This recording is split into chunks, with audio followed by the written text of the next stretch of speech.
Assalamualaikum warahmatullahi wabarakatuh. Pada kesempatan kali ini kita akan coba membahas tentang korelasi ya. Sebagaimana kita tahu bersama ya, dari kata korelasi itu adalah hubungan ya. Dalam hal ini hubungan antar variabel. Jadi nanti kita akan melihat sejauh mana hubungannya yang ditunjukkan dengan menggunakan koefisien korelasi. Apa itu koefisien korelasi? Koefisien korelasi ini menyatakan lemah kuatnya hubungan antara dua variabel ya. Nah, jadi koefisien korelasi ini ya kita simbolkan dengan R. Dia berfungsi untuk mengetahui ya hubungan perilaku antara satu variabel, antara satu gugus data dengan gugus data yang lain ya. Nah, dalam hal ini misalkan gugus datanya kita kasih simbol X dan Y ya. Jadi ada dua gugus data. Jadi ada variabel X dan variabel Y. Nah, bagaimana hubungan antara variabel X dengan variabel Y ini? Ya, apakah dia lemah? Apakah dia kuat hubungan antara variabel ini? Nah, koefisien korelasi ini atau korelasi ini ya bisa ya kita teliti, jadi bisa kita gunakan ya. Jadi apabila datanya itu berpasangan ya. Jadi misalkan saya punya data X dan data Y. Nah, data X dan data Y itu kan dia berpasangan gitu ya. Itu baru kita bisa cari hubungannya dengan menggunakan korelasi. Tetapi kalau datanya dia tidak berpasangan ya, itu kita tidak bisa mencari hubungannya dengan menggunakan korelasi ya. Jadi data korelasi ini bisa digunakan apabila sifat datanya dia berpasangan. Contoh berpasangan tuh misalkan begini ya. Ada 12 bulan ya, misalkan X ya, biaya promosi, yang X adalah biaya promosi yang dikeluarkan selama 12 bulan ya, jadi 1 tahun misalkan. Jadi X itu ada 12 datanya, jadi bulan 1, bulan kedua, bulan ketiga, bulan keempat dan seterusnya. Kemudian ada pendapatan ya, Y-nya kita misalkan pendapatan dalam 1 tahun atau dalam 12 bulan. Jadi Y bulan ke-1, Y bulan kedua, Y bulan ketiga. Dimana kalau X itu adalah biaya promosi, kalau Y itu adalah pendapatan. Nah, bagaimana hubungan antara biaya promosi dengan pendapatan? Apakah dia berpengaruh atau tidak ya? Apakah semakin banyak biaya promosi yang dikeluarkan, apakah dia berpengaruh terhadap pendapatan, atau justru sebaliknya ya? Biaya semakin besar dikeluarkan untuk biaya promosi, justru pendapatan malah turun. Nah, itu bagaimana kita ingin mencari hubungan itu. Tetapi datanya itu harus berpasangan. Artinya kalau misalkan ada 12 data pengeluaran ya, misalkan bulan ya, bulan 1, bulan 2, bulan 3 sampai 12. Begitupun data pendapatan itu harus ada 12 juga ya. Jadi pendapatan bulan ke-1, pendapatan bulan kedua. Jadi datanya berpasangan. Kemudian banyak data pada kedua variabel itu sama ya. Tentunya sama ya, harus sama karena dia harus berpasangan. Jadi banyak datanya harus sama. Nah, untuk mencari nilai koefisien, karena ini penting nilai koefisien, karena nilai koefisien itu kita bisa mengetahui apakah hubungannya lemah, apa kuat, atau bahkan mungkin tidak ada hubungannya, yaitu dengan menggunakan R. Rumus R-nya itu ya seperti yang ditampilkan, N dikali sigma XI dikali YI dikurangi sigma XI dikalikan sigma YI dibagi akar dari N kali sigma XI kuadrat dikurangi sigma XI dikuadratkan dikali N kali sigma YI kuadrat dikurangi sigma Y dikuadratkan ya. Nah, ini akar ya. Nah, ini nanti kita lihat bagaimana penerapannya atau aplikasinya. Nah, ini rumus yang digunakan untuk mencari nilai R atau mencari koefisien korelasi. Sebab dari sini kita dapat mengetahui sejauh mana hubungannya. Nah, nilai R ya, kita lanjut ya. Nilai R itu nilainya di antara negatif 1 sampai 1. Jadi dia tidak boleh kurang dari kurang dari negatif 1. Ya, paling kecil harus negatif 1 dan paling besar dia 1 ya. Jadi di antara negatif 1 dan 1. Nah, di sini nilai koefisien korelasi tersebut terbagi menjadi 3 kategori atau 3 kelompok. Jadi kalau misalkan korelasinya itu dia positif, berarti nilai R-nya itu antara 0 sampai 1 ya, sama dengan 1 ya. Jadi antara 0 sampai kurang dari atau sama dengan 1. Jadi antara 0 sampai kurang dari sampai kurang dari 1 ya. R-nya 0 sampai 1 ya, sama dengan 1. Ini korelasi positif. Artinya korelasi positif itu kalau saya contohkan nanti bagaimana ya. Kalau positif itu berarti semakin naik ya. Kalau variabel X-nya naik, variabel Y-nya juga naik gitu ya. Variabel Y-nya turun, X-nya Y-nya juga turun. Nah, itu dia positif ya. Kemudian tidak berkorelasi, artinya tidak ada hubungan. Itu terjadi apabila R-nya 0. Jadi kalau tadi masukkan rumusnya ternyata R-nya 0, berarti tidak ada hubungan antara variabel X dan variabel Y kalau saya misalkan. Kemudian ada korelasi yang negatif ya. Nanti penjabaran dari masing-masing nilai ini akan dijelaskan di slide berikutnya. Nah, ini arti dari nilai koefisien korelasi masing-masing kategori. Jadi korelasi positif ya. Jadi semakin tinggi nilai X, maka semakin tinggi pula nilai Y. Atau sebaliknya, semakin rendah nilai X, maka akan semakin rendah pula nilai Y-nya. Contoh kasus pada biaya promosi ya. Jadi pada biaya promosi kita, kalau misalkan biaya promosinya kita kasih simbol variabel X dan pendapatan kasih simbol Y. Nah, jadi apakah semakin besar biaya promosi yang dikeluarkan, pendapatannya juga akan semakin besar kan ya. Nah, itu dia itu korelasi positif. Semakin besar biaya promosi, semakin besar pendapatan yang akan diperoleh ya. Itu korelasi positif ya.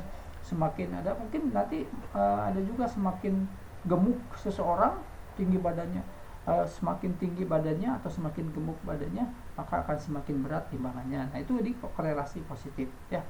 Jadi X-nya naik, Y-nya juga ikut naik ya. Sementara tidak berkorelasi atau tidak berhubungan, jadi perubahan nilai naik turunnya pada variabel X itu tidak mengakibatkan perubahan nilai naik turunnya pada Y. Contoh kasus misalkan tinggi badan dan gaji karyawan ya. Misalkan X-nya tinggi badan, Y-nya gaji karyawan. Ya, jadi badannya semakin tinggi ya gajinya tetap aja begitu ya. Jadi gaji karyawan itu atau umur boleh lah. Gaji karyawan itu tidak dipengaruhi oleh tinggi badan, rendahnya badan, tinggi atau rendahnya badan karyawan gitu ya. Nah, maka itu dia tidak berkorelasi. Jadi korelasinya 0, R-nya 0 gitu ya. Tidak ada hubungannya maksudnya gitu ya.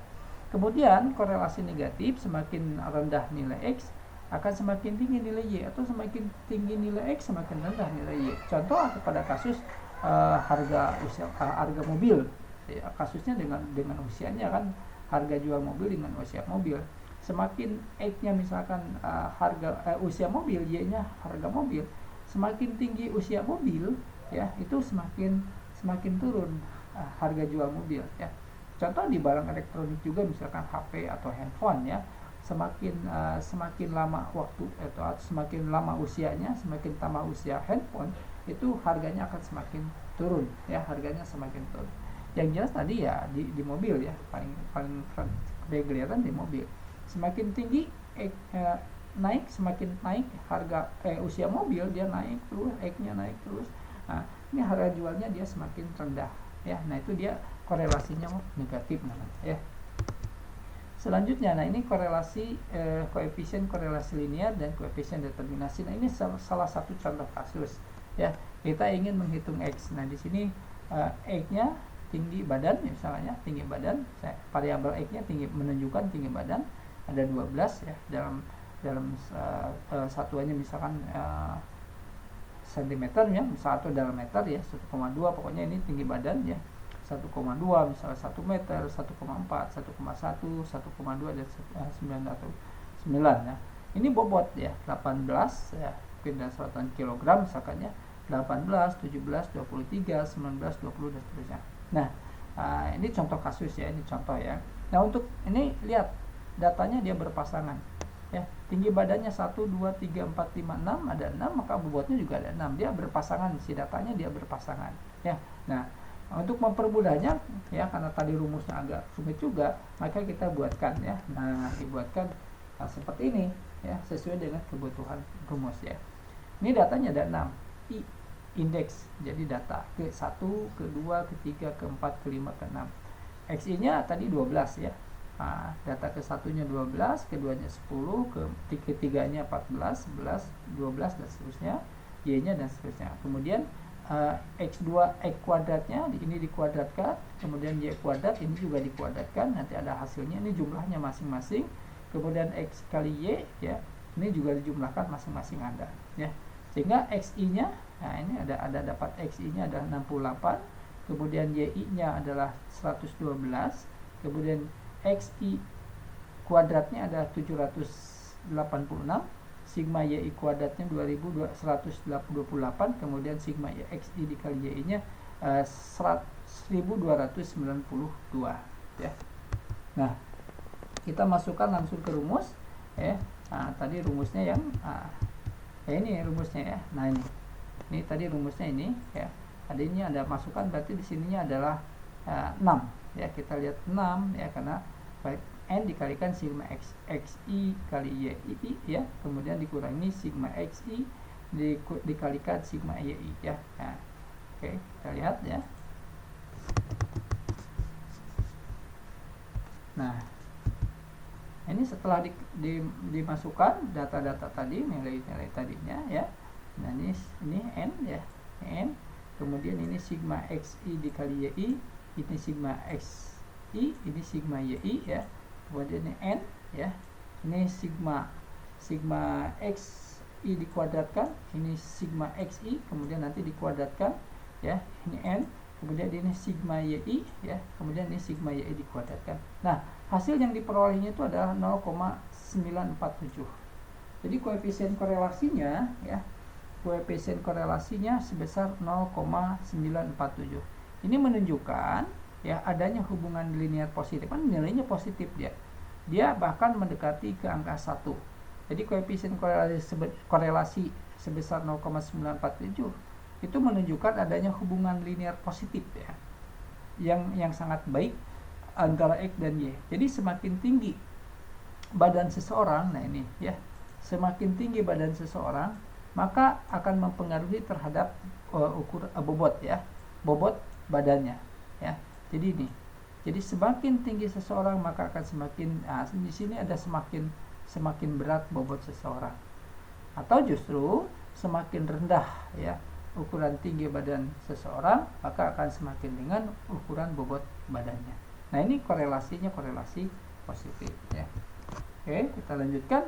Kita coba mencari koefisien determinasi. Nah, koefisien determinasi ini untuk apa? Kita lihat nanti ya. Oke, nah ini koefisien determinasi. Jadi koefisien determinasi ini digunakan untuk mengetahui tingkat pengaruh. Jadi seberapa persen perubahan nilai X terhadap perubahan nilai Y.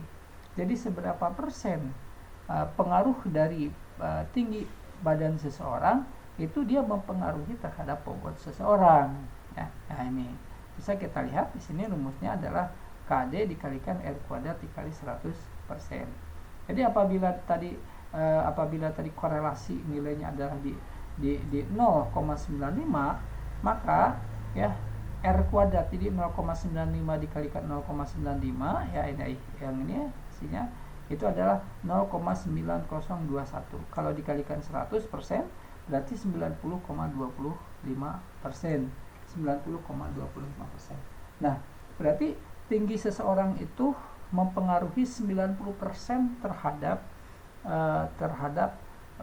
bobot seseorang ya. Nah, atau kalau kita implementasikan si angka 90,25% ini, kalau kita implementasikan ya dalam kasus lain, contohnya pada kasus biaya promosi terhadap income atau pendapatan, artinya tingkat pengaruh perubahan biaya promosi yang dikeluarkan terhadap perubahan pendapatan yang diterima perusahaan adalah sebesar 0,25%. Artinya ada 9,75% itu dipengaruhi oleh faktor yang lain.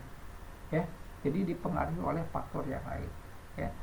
Artinya 90,25% itu dia dipengaruhi oleh biaya promosi. Jadi dalam hal ini biaya promosi cukup memegang peranan yang sangat penting. Nah, ini analisa di dalam perusahaan dia harus seperti itu, karena tujuannya adalah untuk mengeluarkan nanti sebuah kebijakan.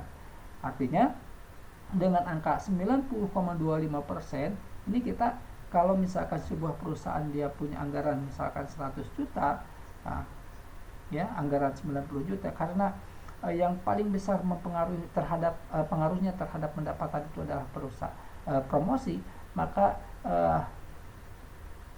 alokasi anggarannya harus lebih besar untuk biaya promosi, karena biaya promosi ini mempengaruhi sangat besar persentasenya terhadap pendapatan.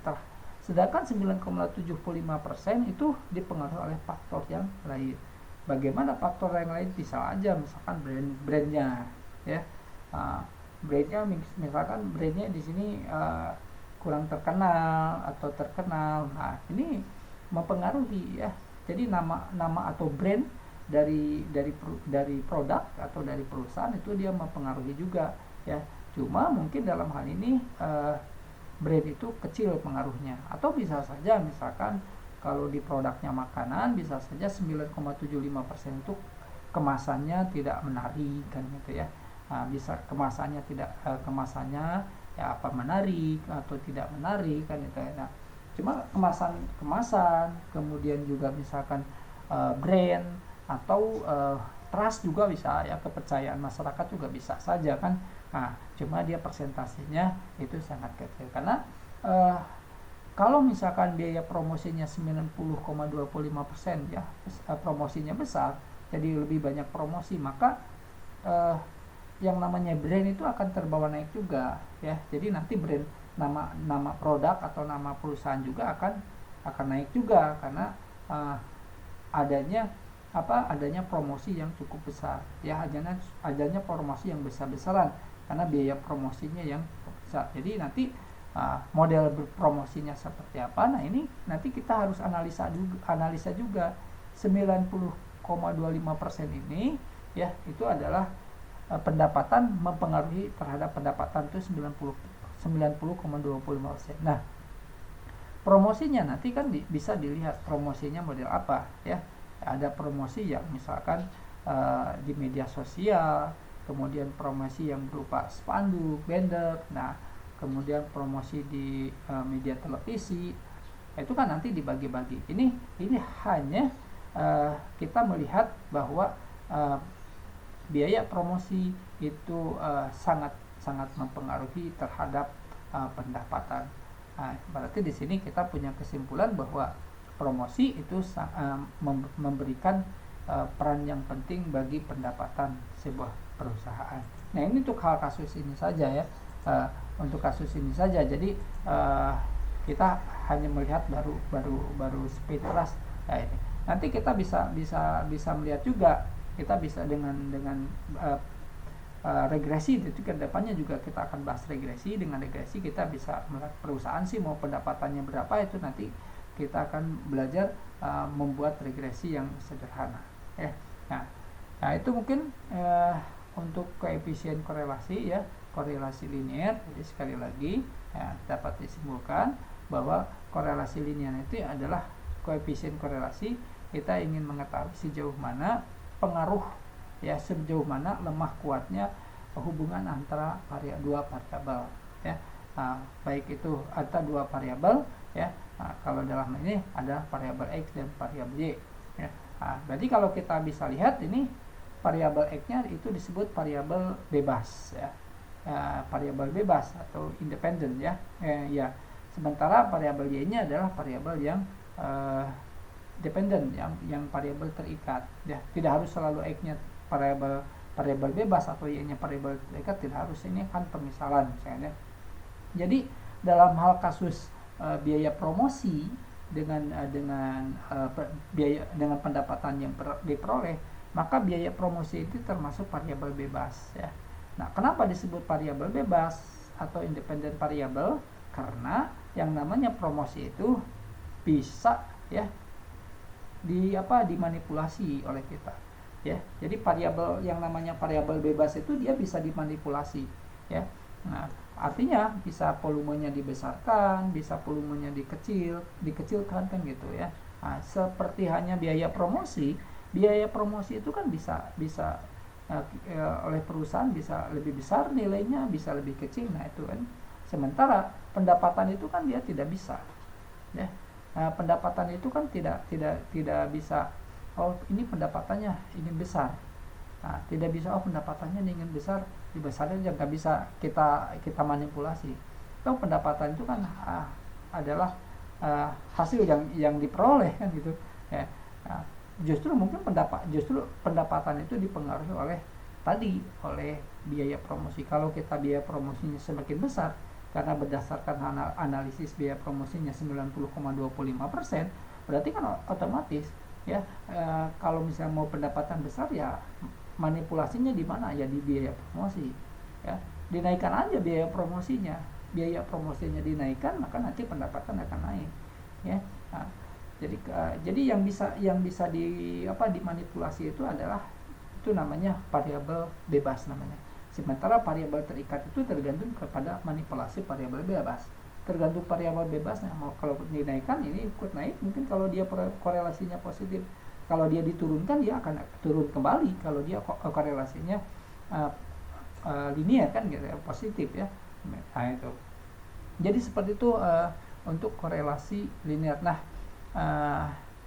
nanti kita akan mempelajari bagaimana untuk regresi linear. Ya, mungkin itu untuk saat ini, bagaimana kita mencari koefisien korelasi. Terima kasih. Assalamualaikum warahmatullahi wabarakatuh.